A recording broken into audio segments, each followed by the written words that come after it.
welcome back to another Throat Punch Lunch. As we speak, as you're watching this, me and the rest of the guys are at Gen Con. We're going to be getting a whole lot of new footage, getting the skinny on a lot of new games that are coming out, hopefully, meeting a whole bunch of you people, I think.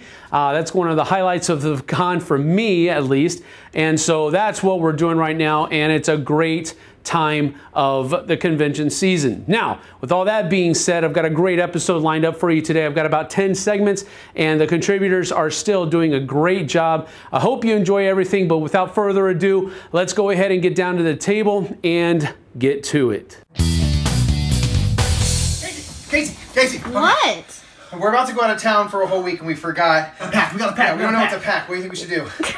Just think about like what's absolutely essential. Okay, got it. Because we can do like Shakespeare and stuff. We could be like doing a play in the woods, like Midsummer. Did he like the woods though? I don't know. What are you doing? Packing. I'm packing. I said essentials. Yeah. So don't bring seasons. I mean like sleeping bags and... No space. All right, you're stressing me out about it. Okay, you're lucky I'm gonna wear pants out there. I think we're sufficiently packed. We've got a week in the wilderness, and we got games to play. This is Adventures in Board Gaming.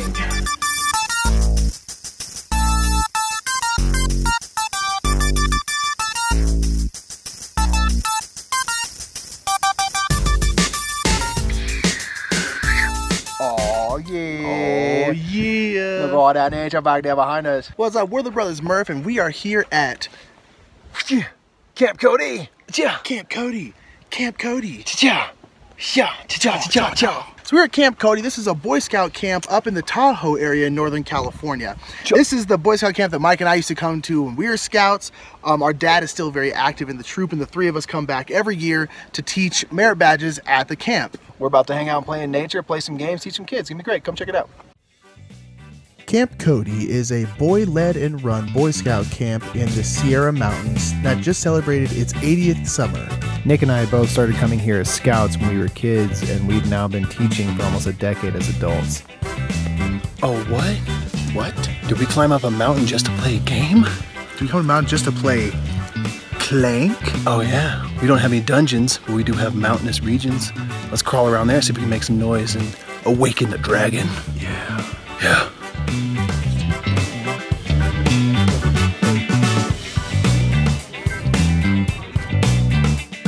Mike teaches the leatherwork merit badge, and I teach the rock climbing merit badge. There's so many different things that we love so much about camp, but the number one thing is the gorgeous views of the Sierra Nevadas, and especially Pyramid Peak. It's like 80% of why we keep coming back. Just look at that. Look at that view. Yeah, you already know. It's time for the overnight hike. We're about to go all the way up and back in there. Into Desolation Wilderness. Yeah, you better believe we brought some more games. Yeah, we're about to handle biz, teach these kids what's what.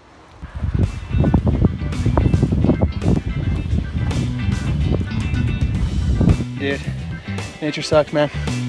It's like nothing I ever see or anything. What's the point of being out here? I know, it's so boring, dude. It's like basically looks like the inside of my room, dude. Nothing going on here, nothing at all. About halfway through the week, all of the campers get to go on an overnight hike to various locations in Desolation Wilderness. This year, Mike and I went to our favorite place, which is Ralston Lake, which you can see right now. It's just gorgeous. Yeah, the overnight hike's a really good opportunity for kids to grow because it's full-on backpacking where they're going to be hiking in all of their gear, all of their food. They're in charge of making their dinner, making their breakfast, treating water. It's just an awesome opportunity. And it allows us to have our fourth favorite meal of the year, which is ramen cooked in an old coffee can over a fire. But after hiking all day into Desolation Wilderness, that tastes like a filet mignon. Oh my goddamn noodles, though. I would eat it every day if I could. Consider the outdoors. Now we're back in camp. Look at it. We're almost at the end of the week. Oh, yeah. Look at Cody Lake right there. So pristine. All right, so as you can see, camp is empty. We have taken down all of the stuff. They are in the 3 lodges that we have here. It's been a very long morning. Yeah, I'm very tired. But it's been a great week. Yep. You know, we got a chance to teach some kids that were awesome, and we played a ton of games. Yep, and we're going to end with our very favorite skyline in the whole world. Yeah, check it.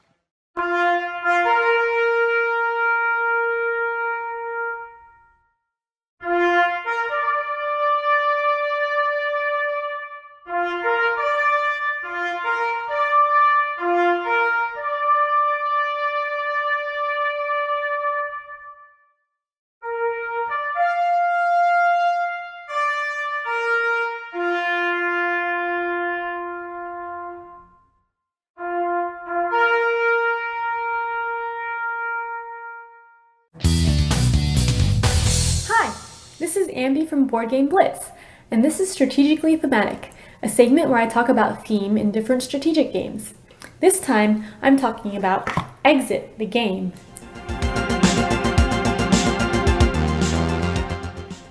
Exit the Game is a series of games based on escape rooms.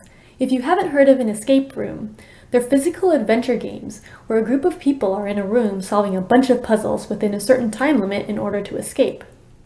Usually, they each have a theme, like a prison break or a science lab. Similarly, each exit game has a different theme.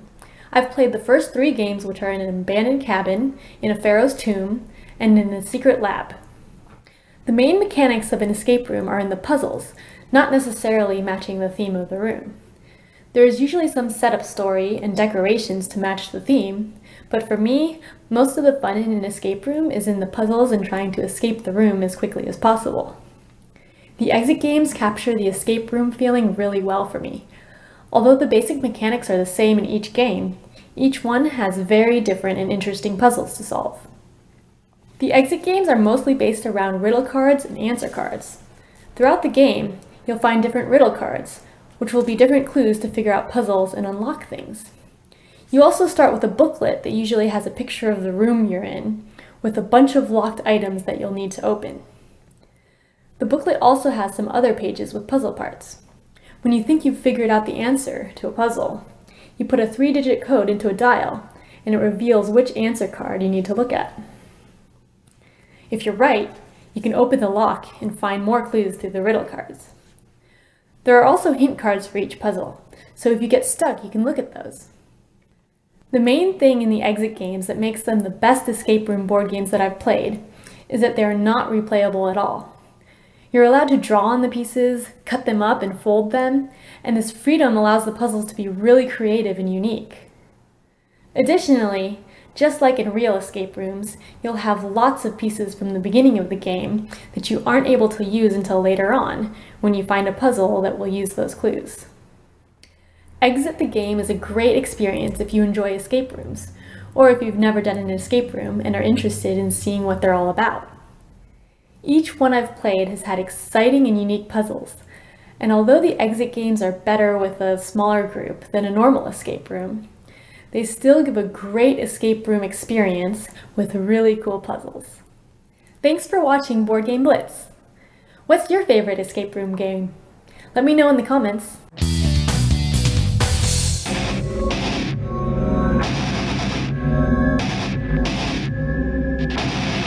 It's Roy Cannaday from Epic Gaming Night, and this is Roll with the Punches, where we talk about randomness in games and how it can make a game exciting. This week I'm talking about a game that helped get me into the hobby. I've played it tons of times and I still love it, and that is Shadows over Camelot.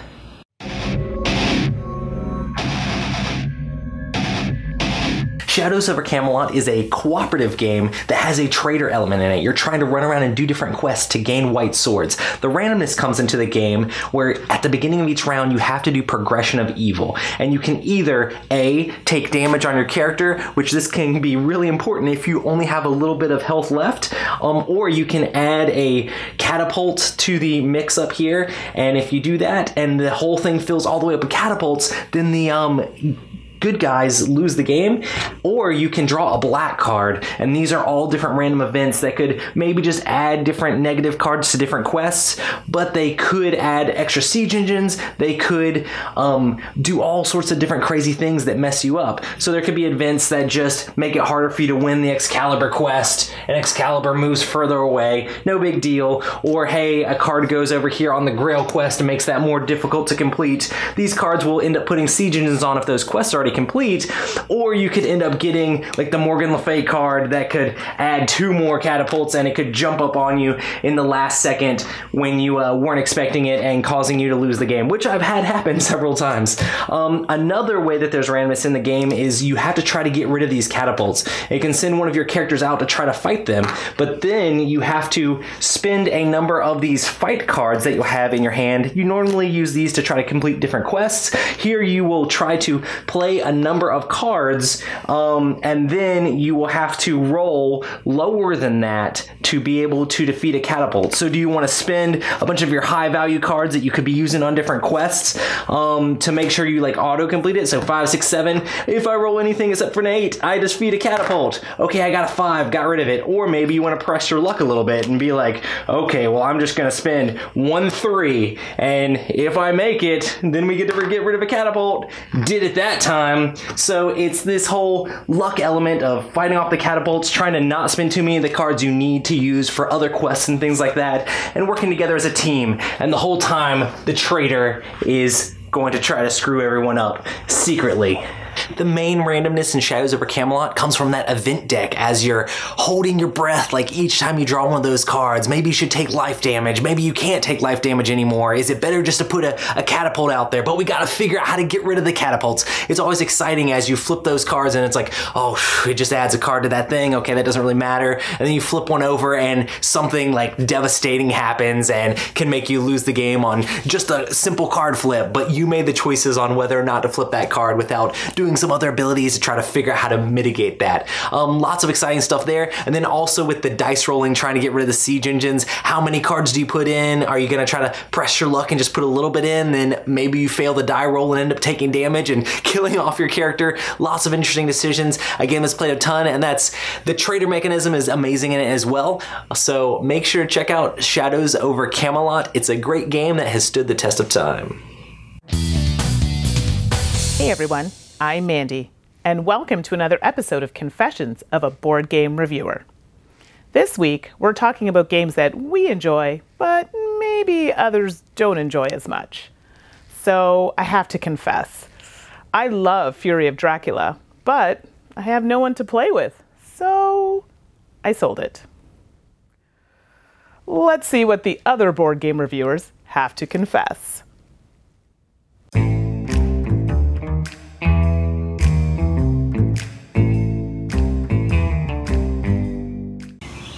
Game that I really like that nobody else seems to like. I always see it used for sale. I always bring it to game nights. It never makes it to the table. X-Men Mutant Revolution. It's a fun game, guys. Let's play it together. I only need one other player for a 2-player game of Fields of Arle. Just can't find another person though. I like War of the Ring, but my husband doesn't. Then again, he likes Kemet and I don't. So we had to get rid of both of those games. I just don't understand why no one wants to play Thurn and Taxis with me. It's such a fantastic game. No one wants to play Alchemists with me. So there you have it. Those are confessions for board games that we like to play that maybe others don't enjoy as much. Why don't you go down in the comment section below and tell us what your confessions are? Join us next week as we talk about board games where we consistently forget the rules. Until then, bye.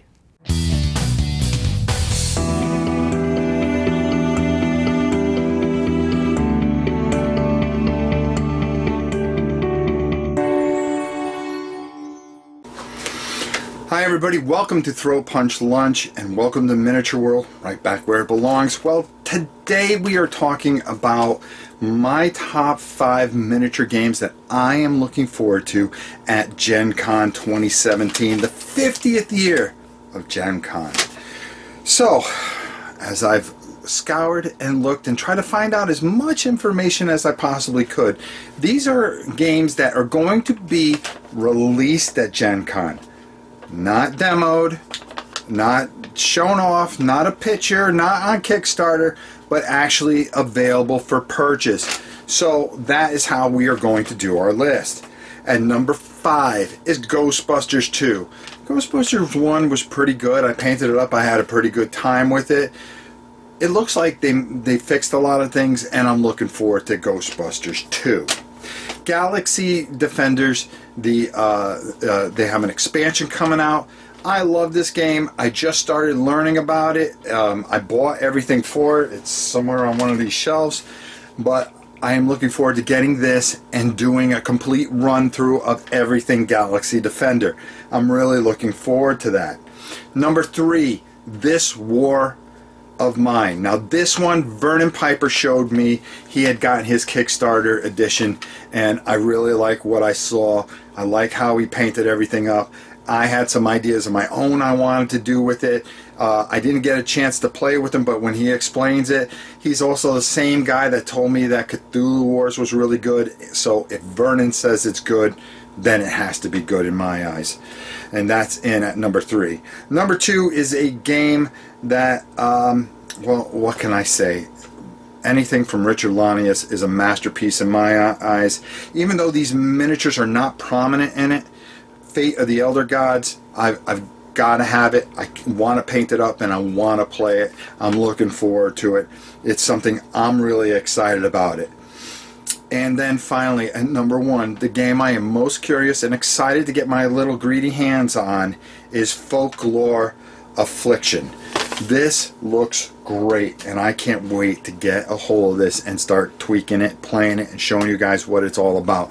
This really looks like something that'll be right in my wheelhouse, and I can't wait and hopefully have the chance to get it and be able to send it homeward bound that first day so I can get my hands on it the minute I get back from Gen Con. So there you have it, my top 5 miniature games that I am looking forward to that are coming to Gen Con.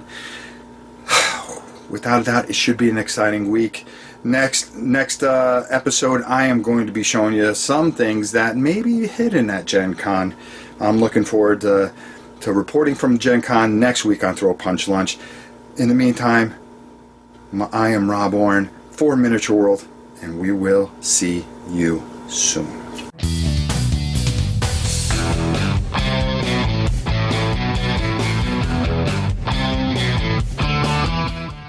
Hey everybody, it's Jay, and it's time to talk about your flair. On 15 Pieces of Flair, I'm going to show you guys some ways to spruce up that game room.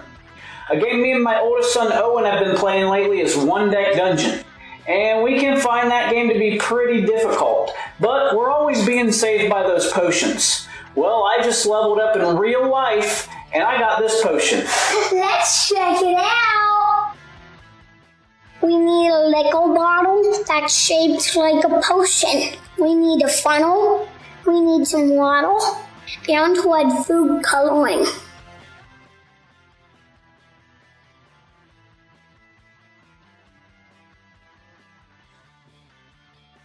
Take your liquor bottle and insert your funnel. Then carefully fill the bottle with your water. Then squirt some red food coloring into it. Pop the cork back on and give it a little swirl. Boom, there you have it. A super quick and easy way to add some flair to your game room. Dude, this one was pretty easy to make, wasn't it? Yeah. You want to go play One Deck Dungeon again? Yeah. Alright, let's do it. Hey, if you guys have any suggestions on games or ideas you'd like us to make into some flair, leave them in the comments below or shoot us a message on Twitter @halfhandicapped. But best, go to my Facebook page, pique your interest. Hey, don't forget, 15 Pieces of Flair is the bare minimum. Some people choose to do more, and we encourage that. Have fun, everybody! Don't forget to look under there! Oh, that's better.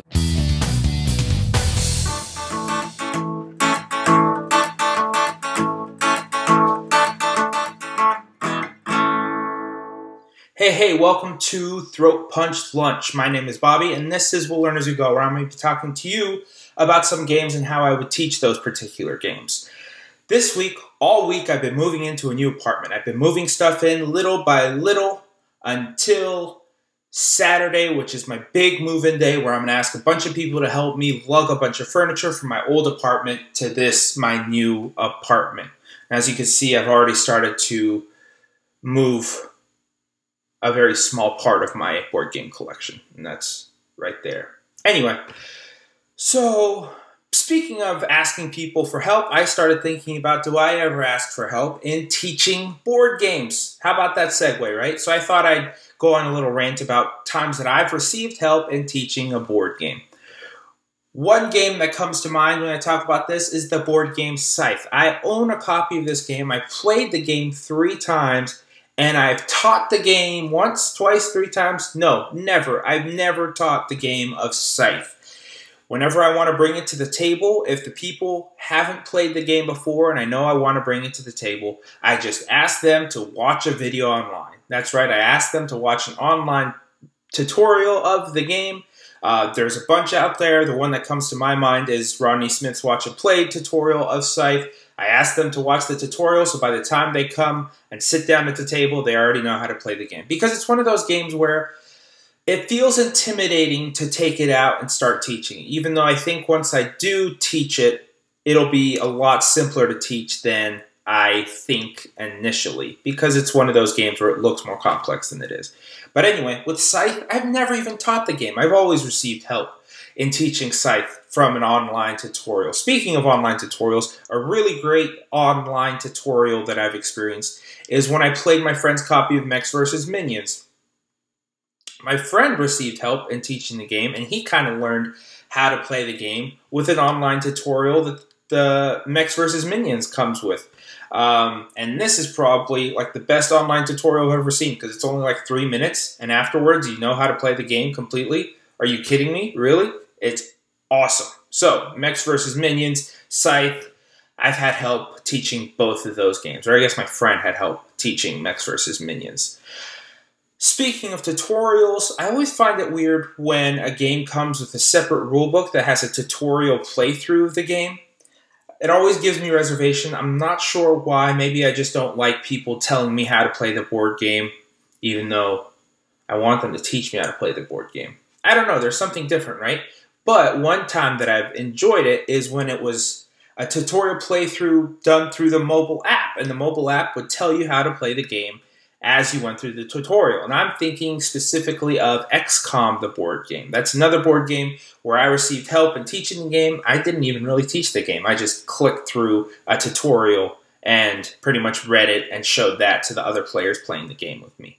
Speaking of mobile apps, I think that's another way that I've experienced help in teaching a game. The first time I got Battlelore 2nd Edition as a board game, I already knew how to play the game, and I took the things out of the box and I was able to teach it really smoothly because I played an iteration of it through the mobile app. That's right, I got the mobile app first, and then I got the board game, and that's actually kind of helped me teach the game, even though as I was teaching it, I didn't have any help from a tutorial game or a mobile app or anything like that. Because I had the mobile app and I'd been playing that already by the time I got the board game, I already knew kind of how to teach it because I'd played it many times before. And speaking of playing through a game before you teach a game, be careful when you play through a game and somebody else has taught it to you and you're about to teach it to somebody else because you get the game. That happened to me specifically with Bang the Dice game, a simple game like that. I was taught how to play the game. I played through it. I really enjoyed it, so I went out, bought myself a copy, and I never even bothered to look at the rule book because I figured this is a really simple game. I remember the rules from when I was taught, and I ended up never teaching one of the rules of the game. It wasn't until one of the players, I handed out the reference card, and they took the time to read the reference card to me. They read the reference card and said, hey, when you roll a beer, you can not only heal yourself, but you could heal anybody else. Which for the strategy of the game is really important because if you're a deputy or if you're somebody pretending to be the deputy, which is everybody else, they want to know that. And so I never taught that rule. And it wasn't until somebody took the time to read the reference cards that I handed out that they told me what that rule was. And then I go back and read the rule book probably for the first time and I discovered that that rule was in that rule book. So you can receive all the help you can in teaching a board game. I think there's nothing wrong with that, but word of caution, always read the rule book and know the rules yourself if you're about to teach the game. Anyway, that was my rant on receiving help and teaching board games. What do you guys think about receiving help? Do you guys want help when you teach a board game? Hopefully you guys do, because that's kind of what my video series is all about, right? I just want to help out. Anyway, until next time, my name is Bobby. This has been We'll Learn As We Go, and I'm looking forward to seeing you next time on Throw Punch Lunch. Bye.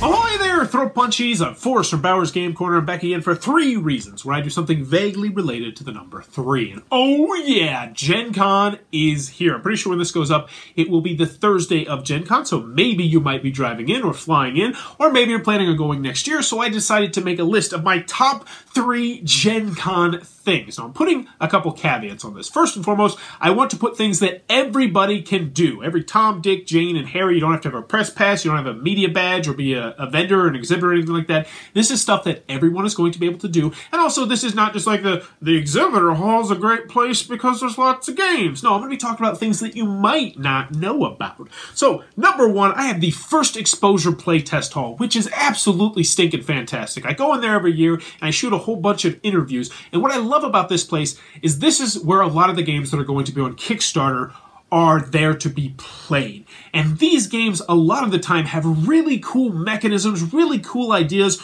really interesting aspects that are not feasible to print 1,000 print run of. Like, they might be massively expensive.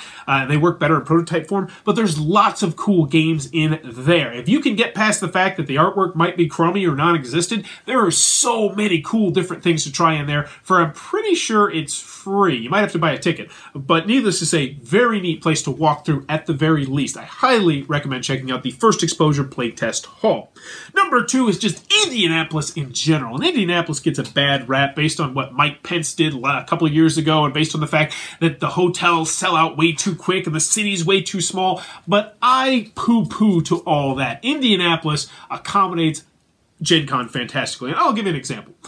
I love Origins, and I honestly think Origins might be a better convention than Gen Con, but Origins does not take over Columbus, Ohio. Gen Con takes over Columbus, Ohio. It is a madness that is just persistently, you can't go anywhere without feeling that Gen Con buzz. You go to the mall, you feel it. You go to restaurants, you feel it. You walk down the street, and it just feels like you never actually leave Gen Con, which for a lot of people is bad, but for me personally, I love it.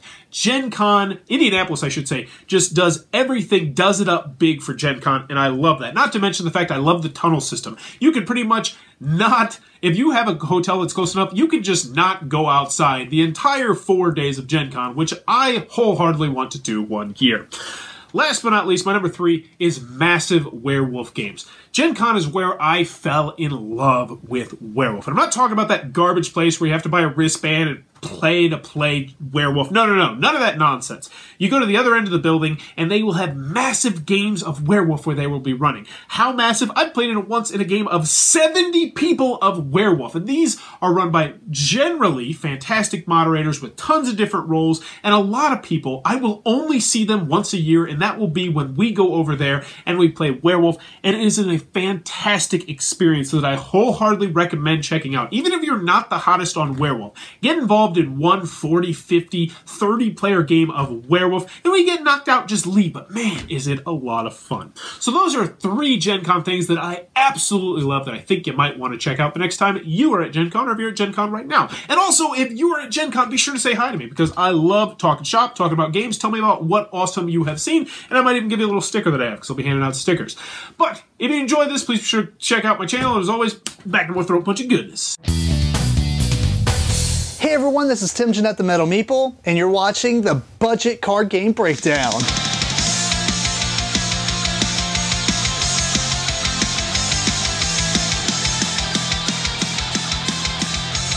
So in this episode, we're going to take a look at a small card game by Blue Orange Games called Brave Rats. Now this is a re-implementation of another game, and basically it's functionally the same other than the fact that the artwork is different. This has rats and it's colorful and everything.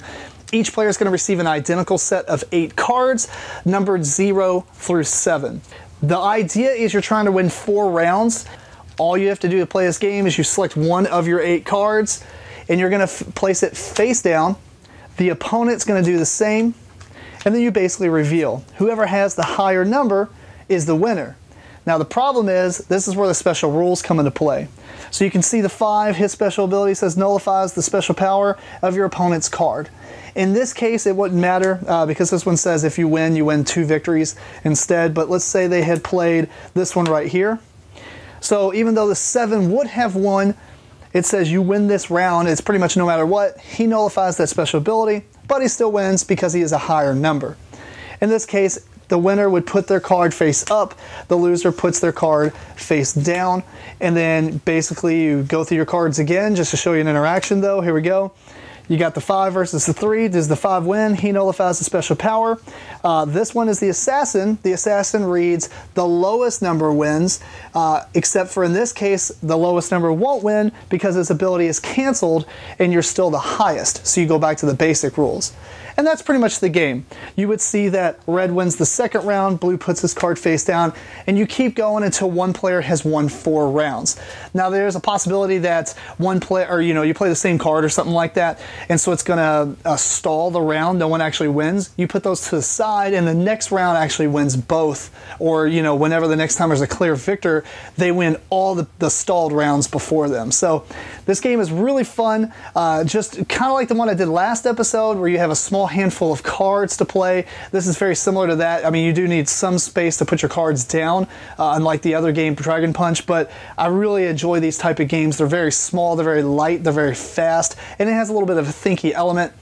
This one's a little bit more, I think, random at first. It's like the first couple rounds are kind of random until you got a little bit of deduction going on, because the first round, everything's out there, right? So like maybe he's just gonna slap down that 7, and try to win that round, or maybe play something a little bit smart. There's a couple of obvious choices people kind of go for, so it's fun to play with different people and see what they think the first play is best done with. So anyway, I really enjoy this game. I like small card games like this. So if you have any suggestions of games that is similar to this that I may have not checked out or anything, let me know in the comments below. What's your favorite game like this? Obviously, Love Letter is a very popular game in this kind of genre, but it's more of a 4-player game, or 2 to 4 player game. I like those too, but maybe the 2-player games. What kind of games like that are your favorites? So if you have any questions, feel free to email me at timjennette@gmail.com or follow me on social media at the handle below. And until next time, keep on rocking and rolling dice.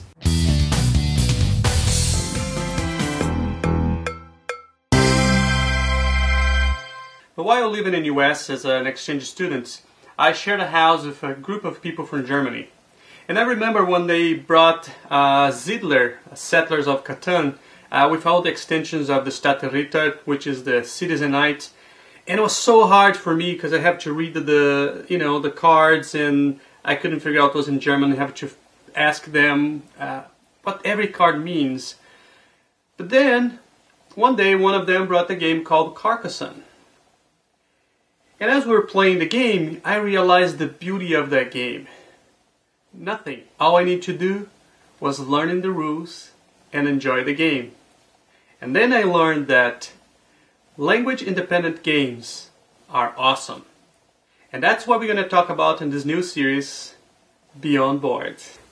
Today on Beyond Board, we're going to take a look at Isle of Skye.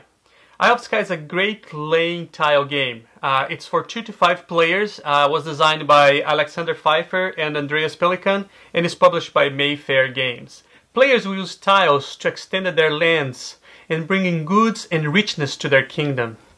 And see who is going to reign supreme in Isles of Skye. So the game will run through 6 rounds, and each round has 6 phases. The first phase being collect income, which you already, for the first round, everyone got 5.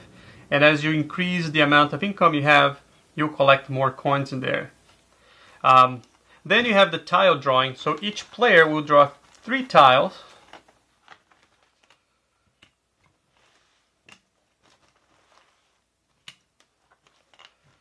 And then they will place the tiles in front of their shield, like so. Once each player has their tiles in front of them, you're going to do a couple different things. You're going to bid on tiles that you want, and you're going to choose one tile that you want to X out that's going to go back to the back.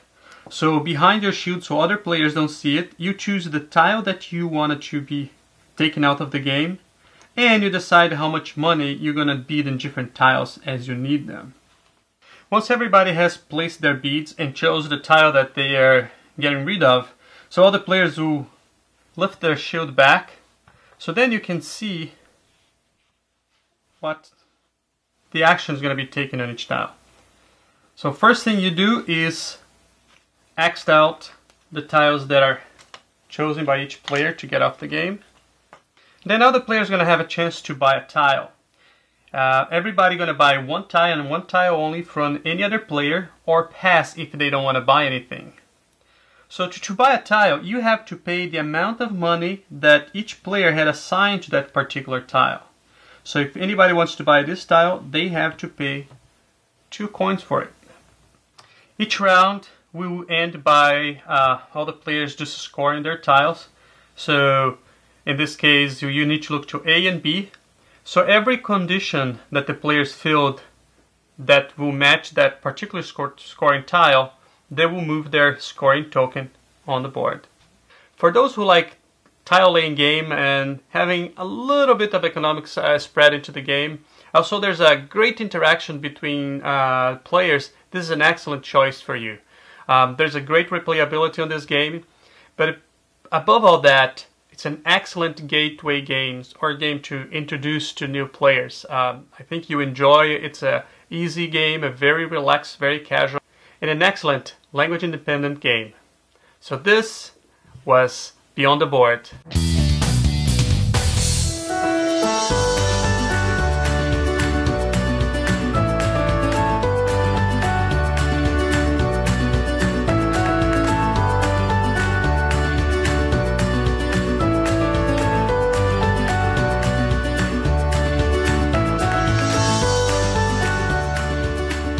Hi everyone, welcome to another Starting Tile episode. Sorry for the absence last week, but well, my brother was getting married, so as you can understand, my entire focus was entirely on that wedding. And if you're asking, the wedding went perfectly. It dodged every bit of bad weather. It was great, lots of cool like Welsh themed motifs, and now we have a new Hector in the family, a lovely lady, and I wish my brother all the best. I actually reviewed this one on my channel recently. It's the first review I did out of the video ones on this new one, and it's a very cool entry in the line of polyomino games.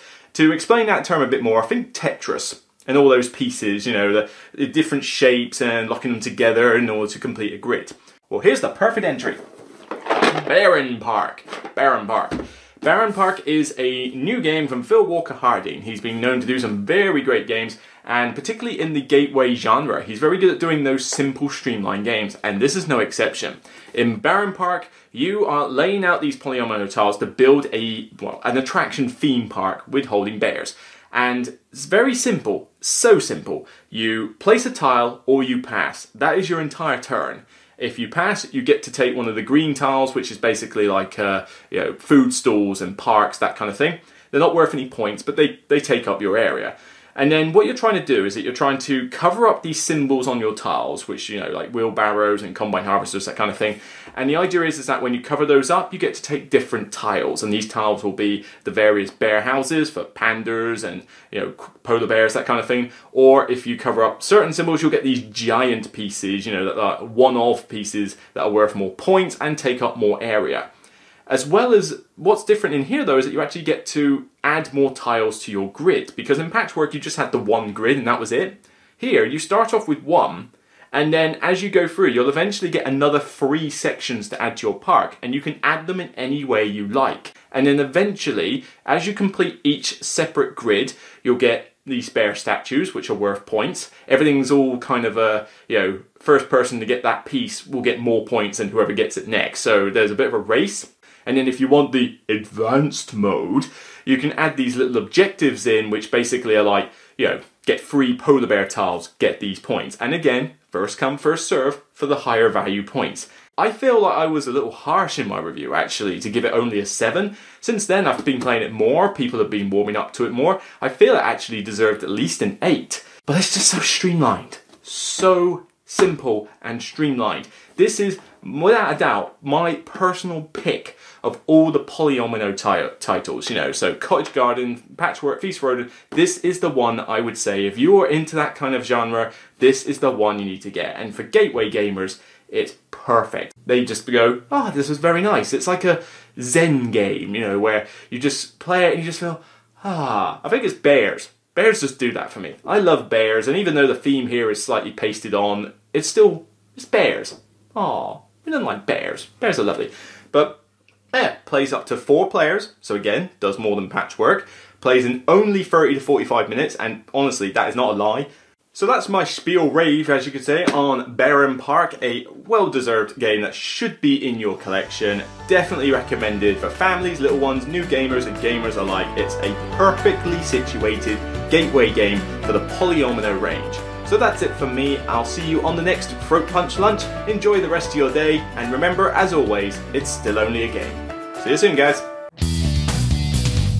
So that is Throat Punch Lunch. I hope that you have enjoyed watching the show as much as we enjoy putting it together. As always, I want to give a hearty thank you for all of my contributors. They do an awesome job, and that's what makes Throat Punch Lunch so cool, is the work that they put into it. In a couple of weeks, we're going to have another episode, and I'm going to be coming back with a new Canvas segment at that point from one of the people that joined in our contest over the last couple of weeks. So hopefully that will be a cool thing as well. I'll probably have another accessorized segment in there as well, because there's just a lot of cool stuff that's out there to cover. So without further ado, I'm going to stop taking up your time. I do want to thank you for it though, because it is part of your daily schedule, and I certainly appreciate it. It doesn't fall on deaf ears. So we thank you for everything that you do for us, and I hope you enjoy what we do for you.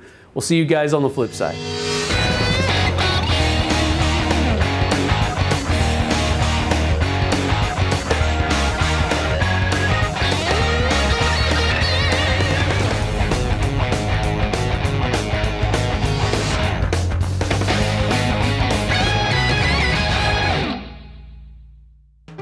Thanks so much for watching the Dice Tower videos. Find more great videos and reviews, as well as our top-rated audio podcast at Dicetower.com. You can also find other great shows at DicetowerNetwork.com. I'm Eric Summerer, and you've been watching The Dice Tower. The Dice Tower is sponsored by Cool Stuff Inc., where you can find great games for great prices. Cool stuff in stock. Check them out at CoolStuffInc.com.